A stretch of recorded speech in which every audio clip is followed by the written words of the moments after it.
David Beckham, Abby Wambach, Hope Solo, and even Clint Dempsey didn't become good soccer players overnight.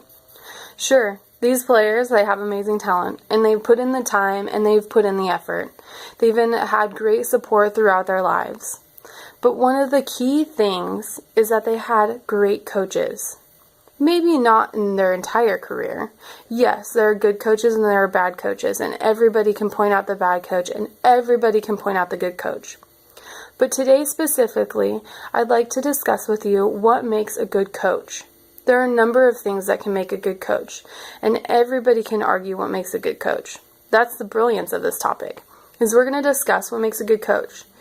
And in order to be a good coach, you must be a good communicator, you must be a good role model, and you must be a good teacher. Being able to communicate is a huge part of everyday life, right? The whole idea is that we can communicate on we need water, we don't need water, we need to get this job done, we need to get that job done. But more specifically, let's talk about communication on the soccer aspect. Communication is one of those things that we do all the time, and it's something that we need to understand. We need to be able to communicate that we want something done. So, a soccer coach named Rob Smith, who wrote 7 Traits of a Good Youth Soccer Coach, states that being able to communicate with your players, with your parents, your coaching staff, your officials, and administration, if you have administration, is a very critical part of the job. It seems silly, but it is, right? You have to be able to communicate with the players in the sense of, I need this drill done and I need it done this way. I need to be able to discuss with you on your player's progress. How are you doing in this situation or that situation? You need to be able to communicate with the parents. Now, this seems silly because you're just coaching soccer, and so you think you would just have to deal with the athletes. Wrong. Yep, pretty much wrong. You need to be able to communicate with the parents of the athletes and let them know that you have their son or daughter's best interests at heart when it comes to playing soccer. You need to be able to communicate that and be honest and authentic about it. You need to be able to communicate with your coaching staff. Whether or not you have a coaching staff, some people don't. If you're a select coach, you might have one assistant coach, but you need to be able to communicate with them. You need to be able to say, we're going to work on this drill today, and I would like you to focus on their technique. I would like you to focus specifically on the way that they have their body shape or the way they explode off of the ball. You need to be able to communicate those not in a rough way, but in a way that's going to make it best understood by your assistant coach and in a professional working environment. The other one is officials. You don't have to deal with officials every single day, but you do have to deal with them on game days. It could be anywhere from, hey, field 3 is taken and we're scheduled for that, so we're just going to switch over to field 2. Or it could be, hey, I don't agree with that call, or I have a question about that call. We've all seen the crazy coach on the sideline that's yelling and yelling and yelling, getting nowhere, but we've also seen the coach on the sideline that makes a few comments here and there and they have success. It's all about being professional and being able to communicate in the correct way. The last part is that you need to be able to communicate with administrators. So being able to communicate with administrators is something like a league or a club. And with this particular situation, let's take a college, for example.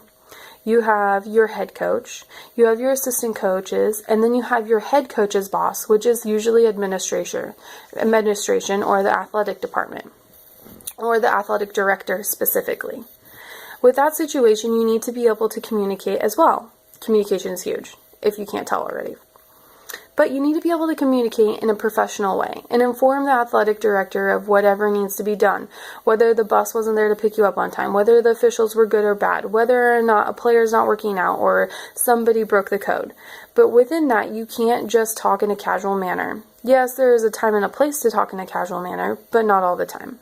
Communication is a huge part of being a good coach.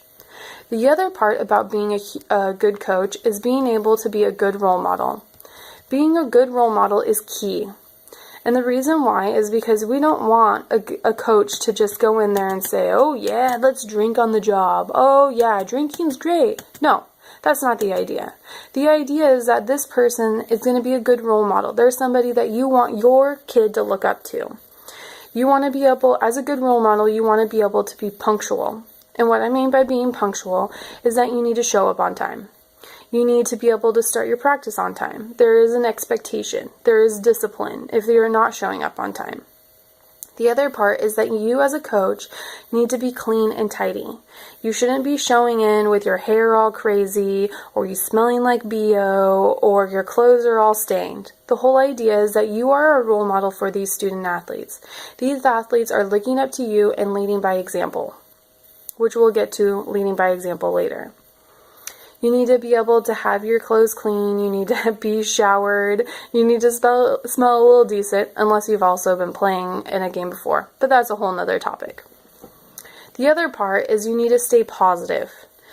As a role model, you have to stay positive because your athletes not only are looking up to you, but it's something that they're going to take with them for the rest of their lives. One day when they have kids and they have a family of their own, they'll reflect on something. And everybody's had the negative coach and everyone's had the positive coach. The positive coach always trumps everything. They're the ones that are encouraging you to move forward, encouraging you to go on. The other part, and the third and final part, is you need to be able to teach. Yes, you have to teach. You don't have to have a certificate in order to teach soccer, but you need to be able to teach. And what I mean by that is you need to be a good, effective teacher. Tying in the communication and the role models within the teaching aspect is huge.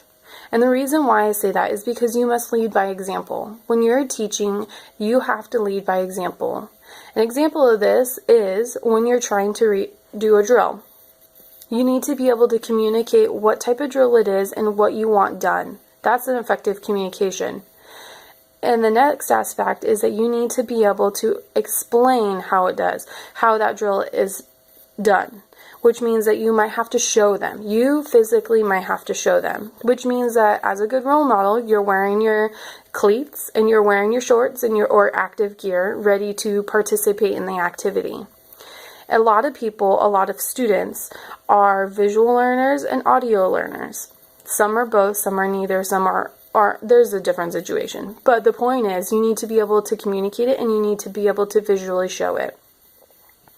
The other part is with your drills, which we have kind of touched base on, is that you need to be able to teach effective drills. So within soccer, let's take offense, for example. And with offense, you need to be able to cross a ball in. Let's use that as an example. For me specifically, I was an outside midfielder, so I'll take my story as an example.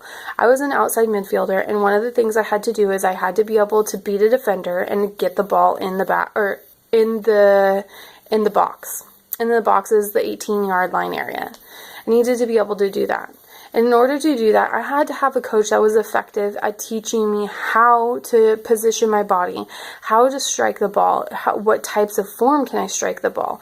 I need the coach to be knowledgeable. A good coach is somebody that is knowledgeable on how to place your plant foot next to the ball and how to angle your body correctly. Somebody that says, oh, your shoulders are too square over, or your knee isn't correctly over the ball. The coach has to be able to teach all those things and has to be able to effectively communicate those things. And the last point with teaching is that you're teaching life skills. On the soccer field, it's more than just being able to kick the ball, but you're teaching discipline, hard work. You're teaching them, or the students, or the athletes, student athletes, you're teaching them that showing up on time is everyday life. Being able to communicate effectively is part of everyday life. Being able to work hard and be proud of working hard and get the great outcome, that's a part of all of it. So, with all that being said, being a good coach is more than just winning a game and showing up every single day. A good coach is somebody that is able to communicate. A good coach is somebody that can be a good role model, and a good coach is somebody that is able to teach. If you can master those 3 techniques, you are just on the right steps to becoming a good coach. Thank you.